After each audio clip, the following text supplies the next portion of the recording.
Ladies and gentlemen, hey, hi, how you doing? Welcome back to the channel. Thank you so much for stopping by. Today we ended up getting our very first look at Season 2 for Black Ops 6 and Warzone. We ended up getting the initial key art from Call of Duty that also teases a couple of new operator skins and more importantly, new weapons, alongside some new update information a little bit early as well. So as we do dive into all the details here today, quick reminder, if you are new to the channel, every single day, this is your place to be to stay up to date with everything going on in COD, whether it's news, updates, patch notes, meta breakdowns. It's all right here, so feel free to hit that subscribe button. Join us on getting one step closer to 1 million subscribers. And if you enjoy this video, a like rating is always seriously appreciated as well. Really does help the channel grow and share the video around. But first up here, as mentioned, Call of Duty did give us our first initial big look at the Season 2 content. So they say, will you be the hunter or the hunted? Set your sights on Season 2 of Call of Duty Black Ops 6 and Warzone coming on January 28th. So the first image we get here is like the initial key art for it. So we see like the main operator here. We can assume this is either going to be the default Battle Pass operator skin or potentially the Black Cell upgrade Battle Pass operator. As we know, pretty much ever since they introduced Black Cell, it's always been the black and the gold theme, which I won't lie, has been incredibly boring every single season. It's like the same skins every season. It's just slightly different looks to them, but they're all black and gold, right? So maybe they're doing like a black and purple theme this season, or like I said, this is just like the base default operator skin. But of course, we see him holding a weapon that we really can't make out too much. Like, it kind of looks like maybe a Milano or a Tanto in a sense, but more importantly, he is holding a katana here. He also has another sword on his back. So as we know, the katanas were actually one of the leaked melee weapons that we've had in the files for some time. There were also a bunch of other melees, the size, a bow staff, a lot of things that lined up with the Teenage Mutant Ninja Turtles, nunchucks as well, I believe. But this is just like a main ninja operator. So maybe it's just going to be ninja weaponry of some kind, and it's not a TMNT crossover like what the leak sort of had teased previously. Time will tell, of course, but that is our first look at the initial operator here, at least for Season 2 and like the general key art. But then in our second image, we get a few other additional reveals. First up, obviously this takes place on Urzikstan, so it's kind of like a Warzone teaser. I saw a lot of people right away saying, are they wall running? I don't think that's what's going on here, right? We know wall running is like a leaked movement update for COD 2025 and COD 2026. However, this just appears to be them cinematically sort of breaking out of the windows here on this skyscraper. I wouldn't really look into anything like as far as wall running goes. I'd be extremely surprised if that was a change coming here, in Season 2, considering they've said nothing at all regarding that. So I think it's more so just cinematics here, but we can see three different operators here. Our first one being that same key art operator who actually just has like the sword on his back. Maybe by default you might not even have that on your loadout. That's just part of the skin there, but we see it looks to be dual SOGs here. So this operator doesn't seem to be holding a brand new weapon by any means, but these two in the back actually are. So if I were to zoom in the image a little bit here, again, these just look like the SOGs to me, so I don't think those are anything new. However, these operators in the back, this first one here with like the white hood on, appears to be holding the FAL. So that's been a leaked marksman for some time now. We actually had that as a leaked marksman prior to Season 1 dropping. We thought that was going to be a Season 1 weapon. However,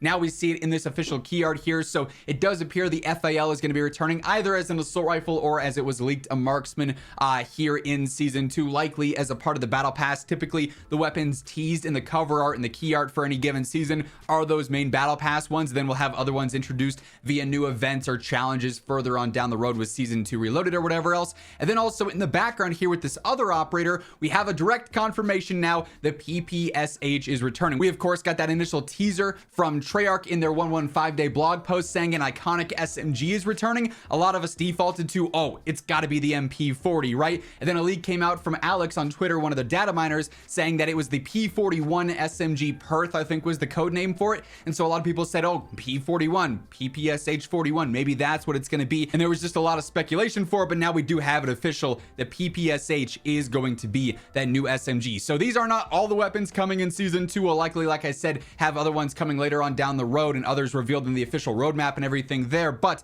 the FAL and the PPSH have now been officially confirmed. We also get a look at some of the new operator skins here through this new key art. So our first official look at Season 2. Obviously, this is just the start of the Season 2 marketing. However, we're still going to see a full-on blog post detailing all the content, like specific breakdowns of everything, the roadmap detailing everything from that, basic view of listing all the weapons, the new maps for multiplayer, whatever's coming in Warzone. We know they delayed a lot of the content there to focus on gameplay fixes instead, but nonetheless, our first look at season 2 is here with even more on the way. That said, we do have a few more other details on season 2 as well. So PlayStation Game Size on Twitter initially was the first one to post about this new key art, right? So this leaked, and then shortly after COD ended up posting their official images, right? So we got a first little early look because of PlayStation Game Size, but then they updated it even more with some actual update details. So season 2 dropping on January 28th. Obviously, it's a new season, so that means it's going to be a full-on title update. Everyone's going to have a major download for this,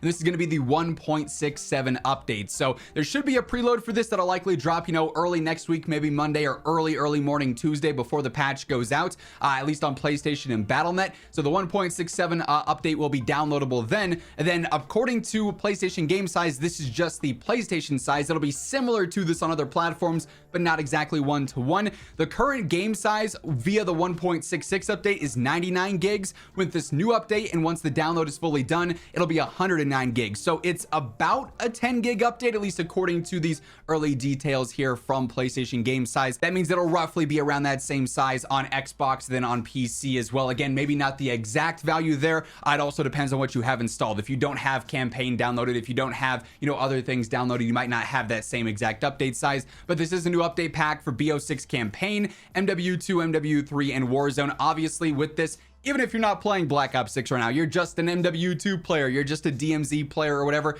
because of COD HQ, everyone is going to have to download this. So we will see this full-on major title update drop early next week with season 2. And obviously right around that time, we'll also see the patch notes, which of course we'll be covering right as those surface. And then one last thing I did want to mention, because I feel like this is pretty important. You guys know here on the channel, we never really cover the store bundles unless there's something, you know, significant going on. A code pack ends up dropping, or there's a free thing to look out for. I don't really care to talk about the store. Don't really want to promote it. I've said it time and time again. I think a lot of the bundles in this game are severely overpriced. They're just not worth it. It's kind of scammy and shady. There is this one, though, that I want to bring attention to. Call of Duty ended up posting this a couple of days ago. In the wake of the devastating fires in Los Angeles impacting our friends, colleagues, and residents in Southern California, we are adding the LA Fire Relief Pack to Black Ops 6 and Warzone. 100% of Activision's proceeds from the purchases of this pack are going to be donated to the Los Angeles Fire Department Foundation and Direct Relief. So originally this pack was just going to be a normal store bundle, but then obviously the fires happened, absolutely devastating there in California. So they changed this pack entirely and are now rebranding it. You still buy it, I think it's 2,400 COD points or something, but all the proceeds go directly to that fire relief effort. Then Activision is also, I believe, donating $1 million of their own as well. But like I said, you guys know we don't ever talk about the store. I don't like promoting it. I don't want to tell you how to spend your money, but there's a couple of good causes that COD does do every year. The code packs, I always recommend you buy those because it helps place veterans in jobs. And then a situation like this, where this is quite literally like a charitable donation, but you also get something in game from it. So if you were going to buy a pack in the game, this would be that one, and you can help with some of the relief stuff going on there with all the fires in and around the LA area, which obviously directly impacts the devs, considering a lot of them, especially this year with Treyarch, are located like right next to where a lot of those fires are happening. So definitely a cool thing that Call of Duty is doing there. I wish they would do more of this for other things, because they have such a large social platform. They absolutely can raise awareness for situations like this and help support